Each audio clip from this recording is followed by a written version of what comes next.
I already have made you a nice strawberry batch of gelato. 2.5 quarts is the maximum fill line. So I'm gonna go ahead and pour it in. Make sure we get it all. Everybody loves their gelato.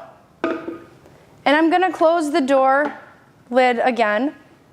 And the neat feature with this is the one button has 7 automated program settings. I'm gonna go ahead and turn that on program 1, which will freeze this batch down to a -11 temperature. It will stop automatically when it's ready. For demonstration purposes, I already have a batch ready on the other side. So when it's done, it will be about a -11 and it will gradually drop down and keep it at a consistent temperature. If the agitation is running as you open the door, the agitation will stop, so you can go ahead and remove the patented scoop and go ahead and scoop a lovely batch of gelato.